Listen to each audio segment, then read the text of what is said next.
Alors, aujourd'hui, je vais vous parler d'une critique vachement longue. Peut-être la plus longue qu'il va y avoir sur ma chaîne jusqu'à aujourd'hui.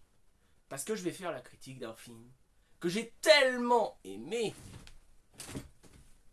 que là, waouh, ça va être une tuerie. C'est Spider-Man Across the Spider-Verse.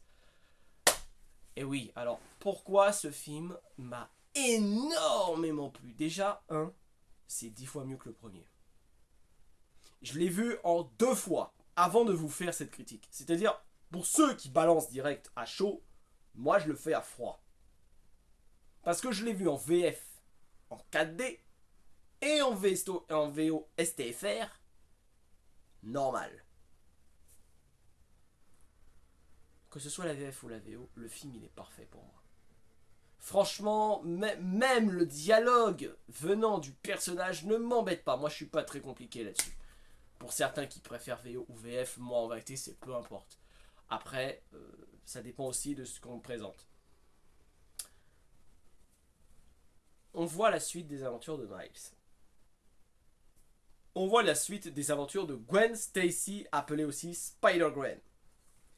Alors, il va y avoir une vidéo hors sujet, composée avec une partie un petit peu hors sujet, une partie sans spoil, une partie avec spoil. Ah ouais, je vais faire beaucoup. Alors, on va commencer par ce que j'appelle le hors sujet, ou plus communément le complément. Il faut savoir que ce film va donner énormément d'informations et va faire référence à beaucoup d'univers Spider-Man. Que ce soit en dessin animé, en film, en série, en jeu vidéo. Parce que oui, il faut comprendre que l'un des personnages teasés en scène post-crédit dans le tout premier, qui est le Spider-Man 2099, va être aussi présent dans le film. Alors, présenté en comics, je ne me souviens pas de la date. Présenté en jeu vidéo, il me semble que c'est Spider-Man Dimension qui était sorti en 2010 qui l'avait présenté et mis en avant. Avec son personnage qui est Miguel O'Hara et qui est un Spider-Man venant du futur avec des pouvoirs mais tellement overcheatés selon moi. Et il a une apparence qui peut faire un peu flipper. T'as l'impression que c'est pas un good guy, mais un bad guy, le mec. Franchement, il m'est apparu comme ça. Dans son histoire propre, même par rapport aux comics. C'est assez spécial. Après, ça dépend de comment il va être vu dans le film. Il y a aussi le Spider-Man du jeu PS4, sorti en 2018. Et oui, il est bien présent. Donc ça veut dire qu'en gros, le support jeu vidéo a même été utilisé. C'est particulier, il faut vraiment comprendre. On a aussi d'autres Spider. Je vais raconter ça en partie spoil, mais voilà, je vous ai présenté au moins 2 Spider-Man sans trop spoiler, mais qui font quand même partie du film. Et l'autre, c'est très anecdotique, hein, celui de PS4, mais il est là, il est bien là. Spider-Man, c'est le héros le plus élastique de Marvel. En gros, il est partout. Quand il a été créé de sorte à ce que il puisse interagir avec l'ensemble des personnages de Marvel. C'est pas pour rien qu'il y en a une multitude. Le concept même de multivers dans Marvel, même si je le trouve qu'il est plus faible que celui de DC, Spider-Man l'exploite parfaitement. À lui tout seul. Mais à lui tout seul, il est partout. Il est à la fois chez les Avengers, chez les X-Men. Il est dans un univers où les deux coexistent. C'est assez... Ouais. Il faut pas s'inquiéter, mais ils sont bien là. Il n'a pas ce pouvoir de casser le 4ème mur comme Deadpool, hein. Non. Mais il pourrait, hein, s'il voudrait. Vu sa façon et de parler, sa façon de se présenter, sa perspective, franchement, c'est un super-héros qui va passer dans tous les angles. Il faut comprendre aussi que Spider-Man, là dans ce film, c'est même pas Peter Parker en plus, c'est Miles Morales, c'est un Spider-Man tout récent. Et je crois qu'il est sorti courant des années 2007-2010. Mais son ascension, elle est fulgurante à ce perso. En plus, il est beaucoup plus fort, je pense, que Peter Parker, à sa façon de faire les choses. Parce que, en plus de se déplacer sur les murs et de se balancer, il a aussi de la bioélectricité. Un pouvoir que Peter Parker n'a pas. Il n'a aucun lien, je crois, avec le symbiote qui est Venom. En tout cas, le Venom qui touche Peter Parker. Je connais pas assez les comics autour de Miles Morales. Mais il faut vraiment comprendre que waouh, c'est un super-héros de dingue. Donc là, je vous ai fait un petit, mais vraiment le petit récap. On va passer maintenant dans la partie no spoil. C'est la partie no spoil. Alors, c'est très compliqué de pas spoiler. Pour vous donner envie. Si vous avez envie de voir un film d'animation qui éclate la rétine et qui vous fait apprécier ce que c'est qu'une BD, allez le voir. Franchement, allez le voir directement. Parce que ça, c'est le film. Mais il est comme ça, quoi. C'est un film génial. J'ai l'impression de lire un comics. Je me pose dans mon siège, je le lis. Mais en vérité, je le regarde. On peut pas faire mieux. Franchement, on peut pas faire mieux. C'est hyper cool comme film.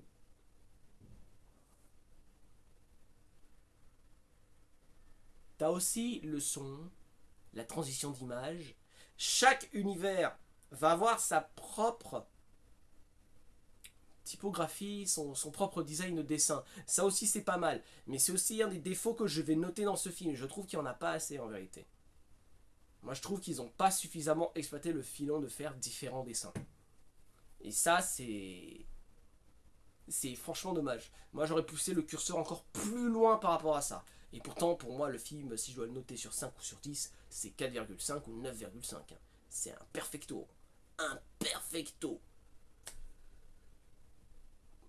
On a aussi le fait que... Alors, les interactions entre les différents speeders, certains vont être mis en avant, comme ceux qu'on a déjà visionnés dans le tout premier. J'en parlerai plus dans la partie spoil. Il faut comprendre aussi que Miles va traverser une aventure personnelle. Il va affronter un méchant aussi. Hein. Un méchant pas très connu en plus de son univers. Ils ont réussi à transiter un méchant pas très connu en un méchant vraiment féroce. Ah ouais, là il m'a fait flipper le mec. Hein. J'ai eu le poil qui s'est hérissé. Hein. Tellement. Waouh.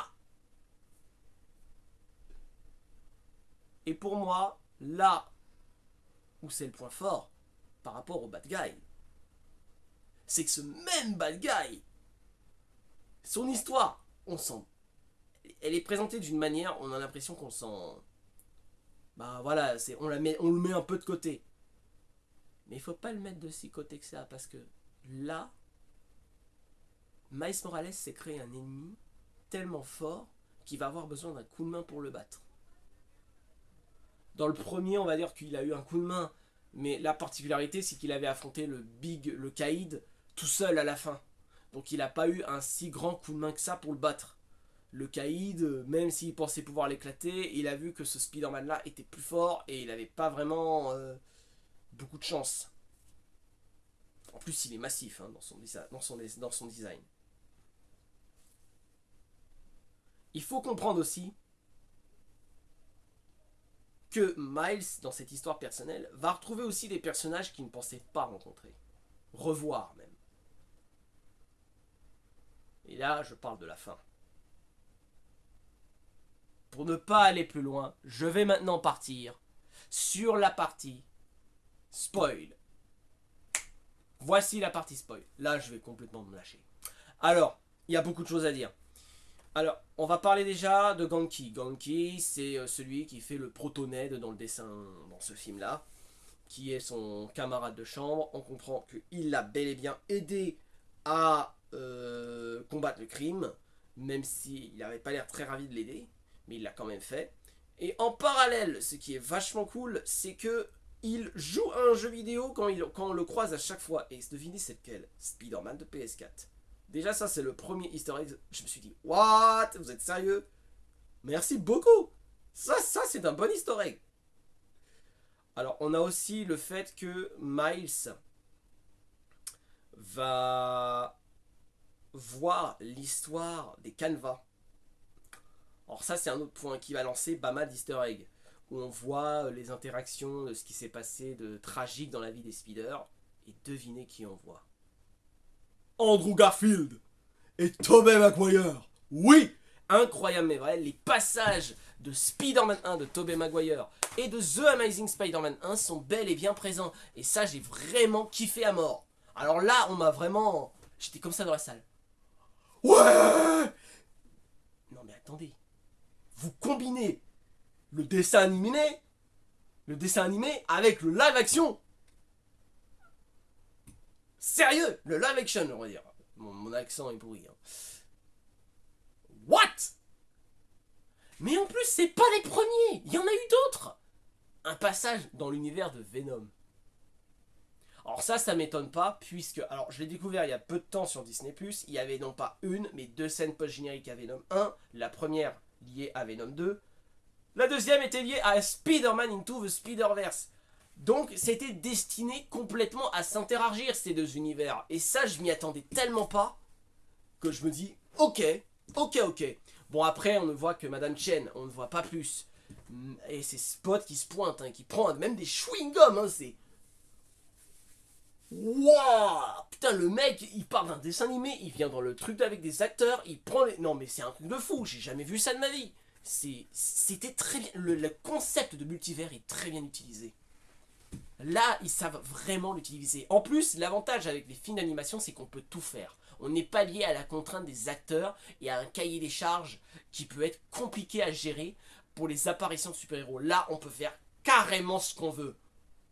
Et ça, c'est l'immense avantage. C'est pour ça que Across the Spider-Verse, c'est excellent. Parce qu'ils savent gérer et utiliser cette partie-là. On a encore même... Alors, je sais pas si le Spider Chat qu'on voit... Parce qu'il y a bien un Spider Chat et un Spider T-Rex. Ça, c'est complètement what the fuck. Le chat, je sais pas s'il est lié à celui de Spider-Man Miles Morales, le jeu vidéo. J'en ai aucune idée. Mais ce serait une belle référence. Et le T-Rex, je crois que c'est inspiré d'un vieux comics que je connais pas le nom, mais apparemment il y avait bel et bien un Spider T-Rex. Ok, d'accord, un T-Rex qui tisse des toiles d'araignée. C'est... Avec sa papate là et comme ça, là, c'est... C'est trop drôle. C'est trop drôle. Alors, là, je fais référence à vraiment... Là, d'abord, les easter eggs, parce qu'il y en a vraiment beaucoup. Et encore, je ne pense pas avoir tout vu, même un deux visionnages. Il y a le Scarlet Spider-Man, il y a The Spectacular Spider-Man aussi. Un passage lié à Homecoming. Alors, il faut savoir que dans Spider-Man Homecoming, on avait l'oncle de Miles qui était apparu en live action. Et qui, cette fois, a porté le costume du rôdeur dans le film. Et ça, c'est peut-être quelque chose qui me plaît beaucoup. Ça veut dire que pour moi, il y a la possibilité que le MCU contient bel et bien un rôdeur et un Miles Morales. Mais ça, c'est un autre point, et je ne sais pas comment ils vont l'amener. Mais il me semble qu'ils le teasent à travers ce film. Et même l'arbre multiversel présenté par Miguel O'Hara fera que on a la même conception du multivers, que ce soit dans le MCU ou dans le Spider-Verse. Donc c'est un peu compliqué et on part vraiment dans tous les sens par rapport à ça. Donc là je vous ai présenté les easter eggs que j'ai vus, que j'ai relatés, et je pense que j'en ai encore d'autres que je n'ai pas encore mentionnés mais qui sont bel et bien présents. Alors on a aussi là l'histoire du film que je vais vous raconter maintenant bien en détail. Le film commence avec Spider-Gwen et avec un récapitulatif un peu du premier film, et expliquer que Miles lui manque, qu'elle n'arrive pas à se faire des amis, qu'elle se sent seule, que d'être Spider-Woman ça commence à la peser un petit peu. Et moi je trouve ça cool de commencer avec elle, parce que pour le coup c'est un film qui se découpe en deux histoires principales, celle de Miles et aussi surtout celle de Spider-Gwen. Et ça c'est vachement cool que ce soit elle qui soit un peu aussi portée comme l'héroïne principale de ce film. Elle est badass, elle est indépendante, forte, Elle tente de aider son ami du mieux qu'elle peut, mais aussi de le protéger de Miguel O'Hara. Et oui, incroyable, mais vrai pour moi, le Spider-Man de 2099, il se dit être gentil, mais moi dans le film, il était complètement bad guy. Et c'est ce qui m'a aussi beaucoup plu. C'est ce qui a fait que pour moi, il y avait bel et bien deux bad guys et non un. Un qui est Spot, appelé la tâche. Une vache. C'est un peu comme ça qu'on l'a surnommé en plus dans le film. Hein. Mais ces tâches sont en vérité des trous interdimensionnels.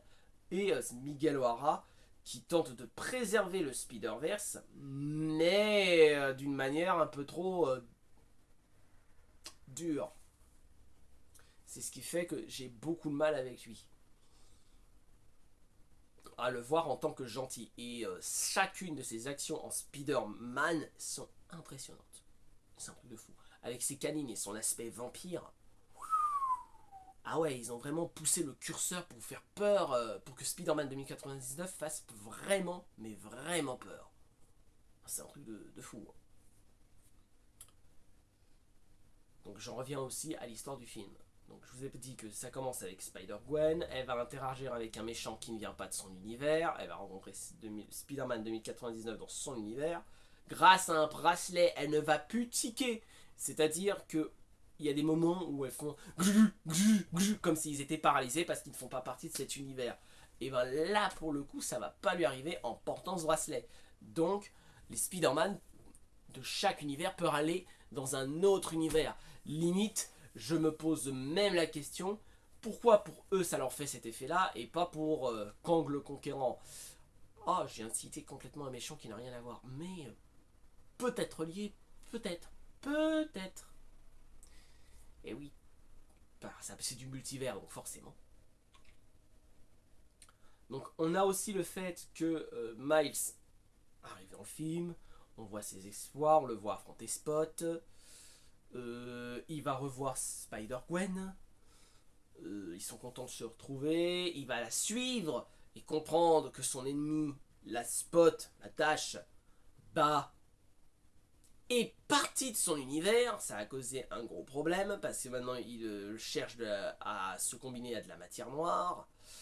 Le fait que il va se retrouver en passant un portail dans l'univers de Mumbamtan, je crois, un espèce de Manhattan indien avec un Spider-Man indien. Franchement, très belle référence à l'Inde. C'était vachement cool. En plus, on change complètement de type de dessin. On va rencontrer aussi Spider-Punk, qui est Obi. Et ça aussi, c'est quelque chose de assez cool parce qu'il a aussi son propre design. Chaque Spider-Man a ses propres designs de dessin. C'est ce qui fait que on peut les différencier très facilement. De fil en aiguille, il va aider Spider-Man indien à sauver le capitaine, mais il n'aurait pas dû parce qu'apparemment ça brise les règles du multivers pour des événements particuliers.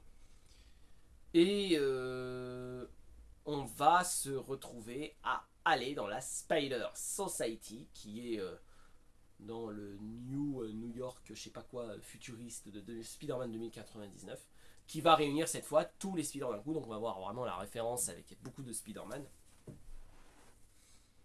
Et c'est quelque chose qui est vraiment tout nouveau, quoi. Pour Miles, il pensait que c'était l'éclate, et au final il apprend que ça sera pas l'éclate, il va tenter de s'enfuir, ça a duré un bon moment. En tentant de s'enfuir, il pensait rentrer chez lui, et en réalité il va atterrir dans un univers qui correspond non pas à lui, mais par rapport à l'araignée qui l'a mordu. Et c'est pour ça que j'ai revu le tout premier aussi, Spider-Man. L'araignée qui l'a mordu ne venait pas de l'univers 1610 d'où il venait, mais de l'univers 42. Ce qui change grandement les choses parce que parce que ça veut dire que on a privé l'univers 42 de son Spider-Man et il s'est retrouvé à être Spider-Man dans un univers où il y avait déjà un Spider-Man. Et ça, c'est quelque chose de vachement intéressant parce que ça prouve à quel point même les connexions multiverselles existaient avant même qu'ils le deviennent. C'est vachement compliqué quand on explique comme ça, quand on se dit là, je m'en rends compte. Alors après, il arrive dans l'univers 42, il pense parler à sa mère, c'est pas sa mère, et il revoit son oncle Aaron. Alors il se dit, qu'est-ce qui se passe? Pourquoi il voit pas son père? Pourquoi il voit son oncle Aaron? Il grimpe sur le toit avec son oncle Aaron. Et c'est là qu'il comprend quelque chose d'incroyable. Son père est mort dans cet univers. Il se fait assommer. Oncle Aaron l'a enchaîné. Il se méfie lui, il comprend pas, il se sent seul, il se sent désemparé. Il lui dit, t'as pas à être le rôdeur. Il le cogne. Et oncle Aaron lui dit, je ne le suis pas. Quelqu'un apparaît. C'est le rôdeur de l'univers 42. Et quand il retire son masque, on voit Miles Morales. Et ça, c'est le côté que j'adore. En gros, s'il devient pas Spider-Man, il devient le rôdeur. S'il devient pas le rôdeur, il devient Spider-Man. Un côté lumineux et un côté obscur. Waouh. Et ça se finit avec une séquence où Spider-Gwen, avec une musique détonnante, réunit comme une espèce de Spider-Team pour aller chercher Miles, j'espère, dans l'univers 42. Et le film se termine ainsi, dans un cliffhanger impressionnant. Quand tu vois ça, tu te dis, mais j'ai envie de voir la suite. J'ai envie de voir la suite. C'est un truc de fou. Alors, la chance qu'on a, c'est que la suite, qui est Beyond the Spider-Verse, ne sort pas dans 5 ans comme ça l'a fait avec le précédent, mais dans 1 an, puisqu'ils ont bel et bien fait les 2 films en même temps. Across et Beyond ont été à peu près faits en même temps, mais sortiront avec 1 an de décalage. Donc c'est bel et bien en 2024 qu'on verra le film Spider-Man Beyond the Spider-Verse. Et ça, c'est vachement cool. Pour moi, cette trilogie Spider-Man surclasse les live-action en tout point. Surclasse même la trilogie de Raimi. Là, même si je l'adore, l'exploitation du personnage de Spider-Man est vraiment bien utilisée. L'exploitation du personnage de Peter Parker, c'est différent. Ça nous présente aussi différents Spider-Man et c'est vachement cool. C'est une dinguerie de chez dinguerie. Je dis chapeau. C'est waouh. Il n'y a pas eu de scène post-crédit. Je trouve ça dommage. Ça m'aurait donné un petit plus. Ça nous dit juste qu'on retrouvera Miles Morales. Ok. Qu'est-ce que je retiens? Je retiens que utiliser le personnage de Spider-Man de cette façon est la meilleure chose à faire. Et il devrait rester sur l'animation. Et pas que Marvel. Pas que Sony et Marvel. Même DC. Restez comme ça. Vous allez faire beaucoup plus de choses. Vous aurez des choix beaucoup plus libres. Vous n'aurez pas de problème avec les acteurs. Ce serait l'idéal. Même si je demande pour moi, alors un Spider-Man 4 avec Tobey Maguire, non. Mais un The Amazing Spider-Man 3, oui, il le mérite amplement d'avoir un 3e opus. Et qu'en plus, ce 3e opus reprend après No Way Home, qui est pour moi le The Amazing Spider-Man 2.5. Donc, c'est vachement intéressant. Ah là, vous avez fait plaisir à l'enfant qui est en moi. Vous avez fait plaisir à l'enfant qui est en moi.